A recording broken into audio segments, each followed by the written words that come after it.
Hello दोस्तों, चटोरी kitchen वर्षा में आप सभी का स्वागत है। आज मैं आप सभी के लिए ला रही हूँ एक बर्फ़ी की रेसिपी। बहुत ही ज़्यादा सिंपल और टेस्टी बर्फ़ी की रेसिपी है दोस्तों।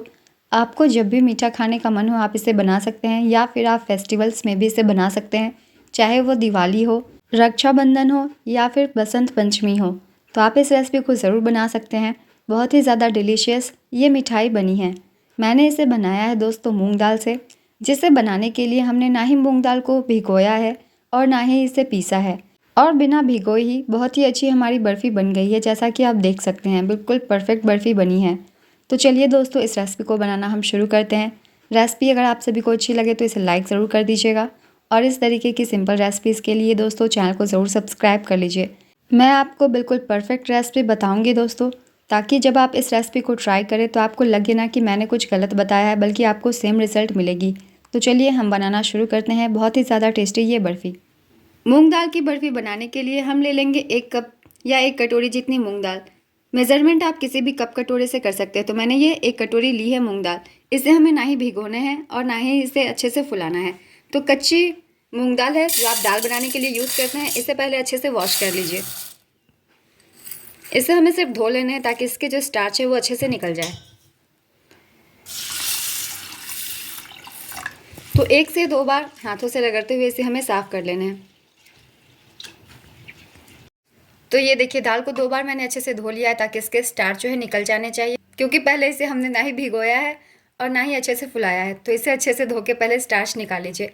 इसे अब हम डालेंगे प्रेशर कुकर में, क्योंकि मैं इंस्टेंट वाली बर्फ़ी बना रही हूँ तो ये तुरंत ही बन जाएगी। तो इसे डाल दीजिए।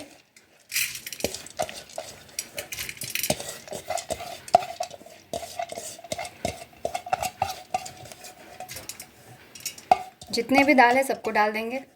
और अब इस दाल में हम डालेंगे दूध। तो दूध भी हमें सेम क्वांटिटी रखनी है जितनी हमने दाल ली थी। तो इसी कटोरे से मैंने दाल को मापा था, तो दूध को भी इसी से मापेंगे और ठीक 1 कटोरी दूध हमें लेनी है। आप यहाँ चाहे तो पानी भी ले सकते हैं, पानी में भी बना सकते हैं, मगर दूध से मिठाई थोड़ी अच्छी बनती है, इसलिए हम दूध ही ले रहे हैं। तो ये देखिए, दाल बिल्कुल गीली नहीं होनी चाहिए दाल के टेक्सचर की। इससे हमें ड्राई दाल बनाना है ताकि दाल सिर्फ पके, गीली ना हो। तो इसलिए इक्वल क्वांटिटी रखनी है दोनों ही चीज़ों की। अब इसके अंदर हम सीटियाँ लगा देंगे। अब कुकर के ढक्कन लगा लीजिए और गैस का फ्लेम मीडियम करके इसमें हम ले लेंगे 2 सीटियाँ। तो 2 सीटियों के साथ दाल को हमें पका लेना है। तो चलिए गैस को हम ऑन करते हैं और पहले 2 सीटियाँ ले लेते हैं। तो 2 सीटियाँ मैंने ले ली है और गैस को ऑफ कर दिया था। इसमें से प्रेशर भी अपने आप ही निकल गई है, आपको निकालनी नहीं है। तो ये देखिए, प्रेशर पूरी निकल गई है। अब चलिए इसे हम खोल के देख लेते हैं। तो ये देखिए, बिल्कुल दूध की माप बिल्कुल सही थी, एक्स्ट्रा दूध बिल्कुल भी नहीं बचे हुए हैं। तो जितनी मूंग दाल है उतना ही दूध हमें लेना है। तो ये देखिए, बिल्कुल भी दूध बचे नहीं है। और अगर आप दाल को देखेंगे दबा के तो ये पक भी गई है। तो दाल को पहले कुकर में इस तरीके से कुक कर लेना है। अब हमें इसे करना है मैश। इसे हमें पीसनी नहीं है, मैश कर देंगे, जिससे आपकी बर्फ़ी जल्दी बन जाएगी। तो एक घोटनी ले लीजिए ये वाली, और इससे हम इसे इस तरीके से मिक्स कर लेंगे। तो इस तरीके से मैश कर लीजिए, बिल्कुल भी चंक्स नहीं रहेंगे मूंग दाल में। तो इससे आपको पीसने की भी ज़रूरत नहीं है और बहुत जल्दी ये बन जाएगी। तो इस तरीके से इसे घोटते हुए हमें इसे अच्छे से बारीक कर लेना है। तो ये देखिए, ये आराम से स्मूथ हो रही है क्योंकि दाल अच्छे से पक गए हैं। दाल को गीला बिल्कुल भी मत कीजिएगा, सिर्फ 2 सीटी में ये अच्छे से पक गई है। तो दाल को देखिए, मैंने मैश कर लिया है अच्छे से। और जब आप इसे मैश करते हैं तो ये ड्राई भी हो जाती है, बिल्कुल भी गीली नहीं होती है। तो जैसा कि आप छू रहे हैं, तो ये देखिए, ये मैश भी हो गई है और ये बंध भी रही है। तो हमारी मूंग की दाल जो है अच्छे से रेडी हो गई है बर्फ़ी बनाने के लिए। अब इसे एक बर्तन में पहले ट्रांसफ़र कर लीजिए। तो एक बर्तन में, प्लेट में इसे ट्रांसफ़र कर लेते हैं। दाल हमारी बिल्कुल हो गई है तैयार। तो ये देखिए, दाल को हमने ट्रांसफ़र कर लिया है। अब चलिए बर्फ़ी बनाना शुरू करते हैं। तो मूंग दाल को पहले हमें भूनना है, जिसके लिए मैंने कढ़ाई गर्म कर ली है। इसमें डालेंगे आधी कटोरी जितने घी। घी हमें ले लेनी है, घी में बहुत ही अच्छी बर्फ़ी बनती है मूंग दाल की। तो ये आधी कटोरी जितनी मैंने ली है।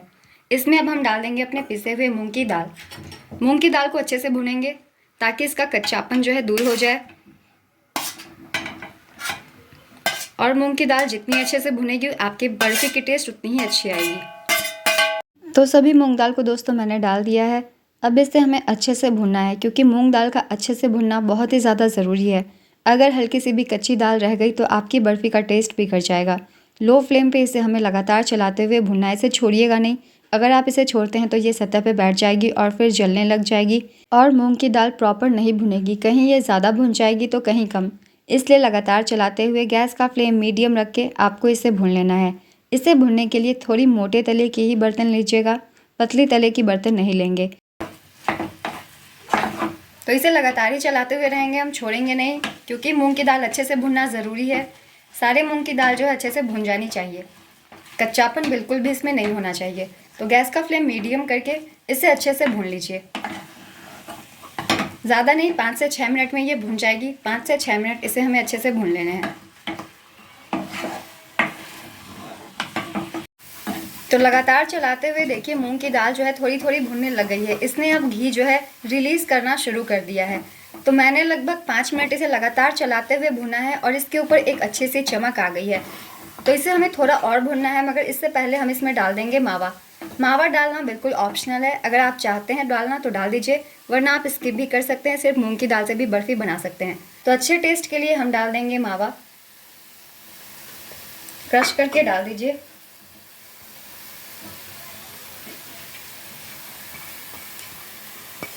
तो जितनी हमने दाल ली थी ठीक उसकी हाफ क्वांटिटी में हमने मावा लिया है।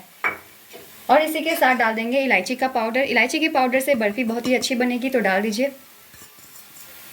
और इन सब चीज़ों को फिर से हमें भूनना है ताकि मावा इसके साथ अच्छे से मिक्स हो जाए। जब तक ये मिक्स नहीं होती है तब तक हमें लगातार चलाते हुए इसे भूनना है। तो कम से कम इसे हमें 4 से 5 मिनट और भूनना है। और इस स्टेज पे अगर आपकी मूंग की दाल कलर चेंज कर रही है तो गैस की फ्लेम को लो कर दीजिए।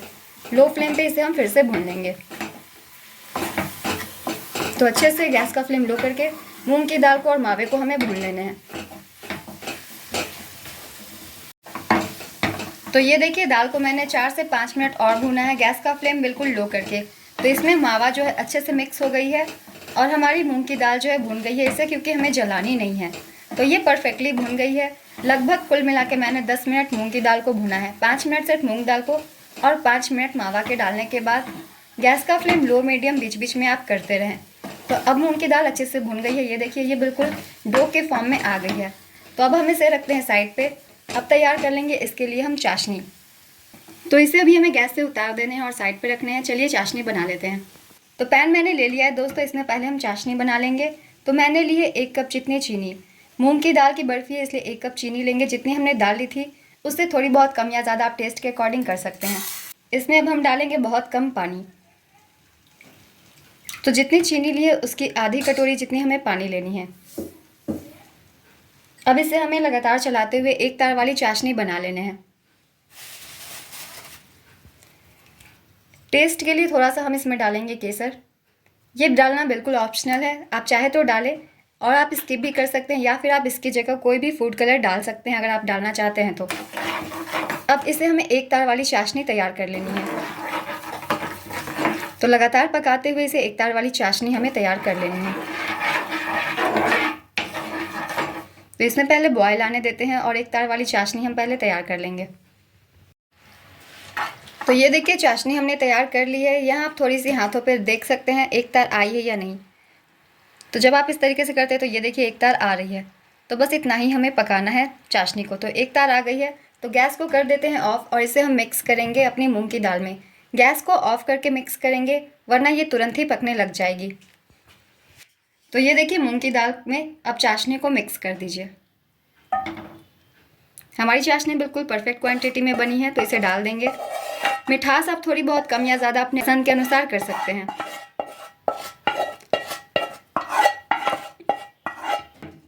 अब चाशनी को हमें अच्छे से मिक्स कर देने हैं मूंग की दाल में। और मिक्स करते करते चलिए हम गैस को ऑन करते हैं ताकि ये साथ में पकते भी जाएगी। तो अब इसे मिक्स करते जाइए अपनी चाशनी को। अब हमें इसे अच्छे से पकाना है। जब तक दाल जो है चाशनी एब्जॉर्ब नहीं कर लेती है तब तक दाल को हमें पकाने हैं। तो इसे लगातार ही चलाते हुए रहेंगे। लो फ्लेम पे अब हमें इसे पकाना है। तो इस तरीके से लगातार चलाते हुए इसे हमें तैयार कर लेना है। तो ये देखिए दाल जो है बिल्कुल डो के फॉर्म में आने लग गई है। तो ये देखिए ये जब इकट्ठा होने लग गई है तो थोड़ी सी दाल के मिक्सचर को आप इस तरीके से चम्मच में निकाल लीजिए और इससे पहले हमें ठंडा होने देना है। ठंडी होने लग के बाद हम तय करेंगे हमारी मिक्सचर रेडी है या नहीं। तो तब तक थोड़ा इसे ठंडा होने देते हैं और इसमें हम डाल देते हैं कुछ ड्राई फ्रूट्स। बहुत ही अच्छी टेस्ट देगी इसलिए डाल देंगे, आपके पास जो भी हो डाल दीजिएगा। मैंने थोड़े काजू पिस्ता बादाम लिए हैं और इसे मिक्स कर दीजिए। और अब इस स्टेज पे हम बिल्कुल लो फ्लेम पे जो है इसे भूनेंगे और जब तक ये भून रही है तो गैस का फ्लेम लो करके चलिए हम ट्रे तैयार कर लेते हैं अपनी बर्फ़ी को जमाने के लिए। तो बर्फ़ी को जमाने के लिए मैंने ले ली ये स्टील की प्लेट। आप चाहे तो बर्फ़ी जिसमें जमाते हैं उसमें भी कंटेनर ले सकते हैं। सिंपली प्लेट में भी ये जम जाएगी। तो इसे थोड़ी सी हम घी से ग्रीस कर देंगे। बर्फ़ी डालने से पहले थोड़ी सी घी से ग्रीस कर दीजिए, अच्छे से बर्फ़ी जो है कट जाएगी। तो ये देखिए इसे हमने ग्रीस कर लिया है। अब चलिए बर्फ़ी के मिक्सचर को हम चेक कर लेते हैं। तो ये देखिए ये मिक्सचर जो है ठंडी हो गई है और ठंडी होने के बाद ये इकट्ठा अगर हो जाती है तो यानी कि हमारी मिक्सचर जो है बिल्कुल तैयार है। तो हाथों पे इस तरीके से देख लीजिए। तो ये देखिए ये हाथों पे बिल्कुल भी नहीं चिपक रही है, डो बिल्कुल बन गई है। तो इसका मतलब हमारी मिक्सचर जो है तैयार है। अब चलिए हम बर्फ़ी को बनाना शुरू करते हैं। तो गैस को मैंने देखिए ऑफ कर दिया है। अब चलिए इसे हम डाल देते हैं अपने प्लेट में। तो प्लेट में गर्मा गर्म मिक्सचर को डाल दीजिए और अब इसे हमें फैला लेना है।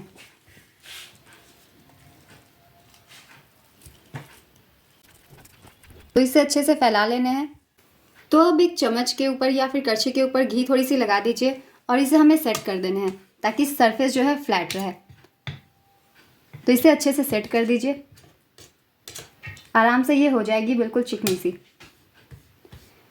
तो इवनली हमें सेट कर देना है। अगर पूरे प्लेट में भी आ जाती है तो हम इसे स्प्रेड कर देंगे क्योंकि ये इवनली होनी चाहिए, कहीं से ज़्यादा छोटी बड़ी नहीं होनी चाहिए। तो ये देखिए मेरी बर्फ़ी पूरे प्लेट में सेट हो गई है।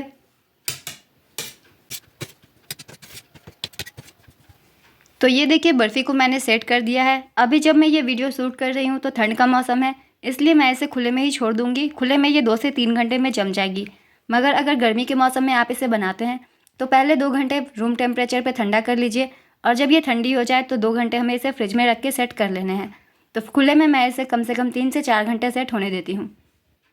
तो 4 घंटे हो गए हैं दोस्तों। मैंने 4 घंटे तक इसे छोड़ दिया था बाहर ही और 4 घंटे में ये सेट हो गई है। क्योंकि अभी ठंड की सीज़न चल रही है दोस्तों तो ये आराम से सेट हो गई है। मगर आप गर्मी के सीज़न में इस वीडियो को देख रहे हैं तो नॉर्मल टेम्परेचर की जब हो जाए आप इसे 2 से 3 घंटे फ्रिज में डाल दें, आराम से ये सेट हो जाती है। तो हमारी बर्फ़ी दोस्तों बिल्कुल हो गई है तैयार। मगर इसे कट करने से पहले इसकी थोड़ी सी करेंगे गार्निशिंग। गार्निशिंग के लिए आप चाहे तो इसे ड्राई फ्रूट से भी कर सकते हैं। मैं कर रही हूँ इसे चांदी की वर्क से। तो चांदी वर्क लगा दीजिए, बहुत ही अच्छी फेस्टिव लुक आएगी। इसलिए आप चाहे तो ड्राई फ्रूट्स डाल सकते हैं इसके ऊपर। मगर ड्राई फ्रूट्स तभी डालेंगे दोस्तों जब हम इसे सेट कर रहे थे गर्मा गर्म। तो तभी ड्राई फ्रूट्स अगर आपको सेट करनी हो तो इसके ऊपर डाल दे सेट करके। मगर चांदी का वर्क कर रहे हैं तो चांदी के वर्क को हमेशा जब मिठाई सेट हो जाती है उसके बाद ही लगाते हैं। तो इसे लगा दीजिए, जितनी बर्फ़ी में आ सकती है उतनी हम लगा देंगे।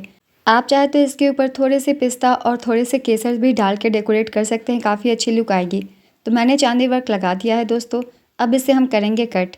मैं इसे कट करूँगी डायमंड शेप में। आप चाहे तो इसे सिंपल स्क्वायर्स में भी कट कर सकते हैं, जैसे आपको सुविधा हो उस अनुसार कट कर लें। चाकू हमेशा तेज़ी इस्तेमाल करें मिठाई को कट करने के लिए, वरना फिर आपकी मिठाई अच्छे नहीं कटेंगे। तो इसे इस तरीके से डायमंड शेप में हमें कट कर लेने हैं। बहुत ही आराम से ये मिठाई कट जाती है दोस्तों, बिल्कुल भी कहीं से नहीं टूटेंगे। तो इस तरीके से आप सिंपली इस मिठाई को कट कर सकते हैं। तो ये देखिए हमारी मिठाई कट गई है। साइड के पीसेस थोड़े बिगड़ जाते हैं तो इसे हम छोटे छोटे टुकड़ों को निकाल के हटा देंगे। इसे हटा के हम फेंकेंगे नहीं बल्कि खा ही लेंगे। आप अपने बच्चों को भी इसे दे सकते हैं। तो इस तरीके से परफेक्ट शेप निकल जाते हैं। तो आप भी इस तरीके से ज़रूर मिठाई बनाइए, बिल्कुल परफेक्टली बनेगी हमारी मूंग दाल की बर्फ़ी। तो ये देखिए दोस्तों मैंने इसे एक प्लेट में निकाल लिया है। एक मिठाई की अंदर की टेक्सचर मैं आप सभी को दिखाती हूँ कितनी अच्छी आई है। बिल्कुल सॉफ्ट सी हमारी बर्फ़ी बनी है। तो इस तरीके से ज़रूर ट्राई कीजिए। देखिए फिनिशिंग भी इसके साइड्स पे काफ़ी आए हैं अच्छे से। तो इस तरीके से ज़रूर ट्राई कीजिए। जब आप इसे तोड़ते हैं तो बहुत ही ज़्यादा सॉफ्ट ये बर्फ़ी बनी है। तो इस तरीके से ज़रूर बनाइए मूंग दाल की परफेक्ट बर्फ़ी। आपको मूंग दाल को ना ही भिगोने की ज़रूरत है, आप इंस्टेंटली इसे बना सकते हैं। आप इसे किसी भी ओकेशन पे बना सकते हैं, किसी भी फेस्टिवल पर, या आपको कभी मीठा खाना हो तभी। बहुत ही ज़्यादा टेस्टी ये बर्फ़ी बन के आई है। बिल्कुल लगेगा ही नहीं ये घर की बनी हुई है, बिल्कुल मार्केट वाली टेस्ट आई है। तो इस तरीके से ज़रूर आप बनाइए मूंग दाल की बर्फ़ी। ये बर्फ़ी आपके परिवार वालों को और मेहमानों को बहुत ही ज़्यादा पसंद आएगी। तो देख सकते हैं आप, ये बहुत ही ज़्यादा टेस्टी बनी हुई है। तो इस रेसिपी को ज़रूर ट्राई कीजिए और मुझे कमेंट करके बताइएगा आप सभी को ये कैसी लगी है। रेसिपी अगर अच्छी लगी हो दोस्तों तो रेसिपी को लाइक और हाइप ज़रूर कर दीजिएगा। साथ ही इस तरीके की सिंपल रेसिपीज़ के लिए चैनल को भी ज़रूर सब्सक्राइब कर लीजिए। तो चैनल पे यूँ ही बने रहिए और अपना ढेर सारा प्यार देते रहिए। फिर मिलते हैं अगली एक नई रेसिपी के साथ।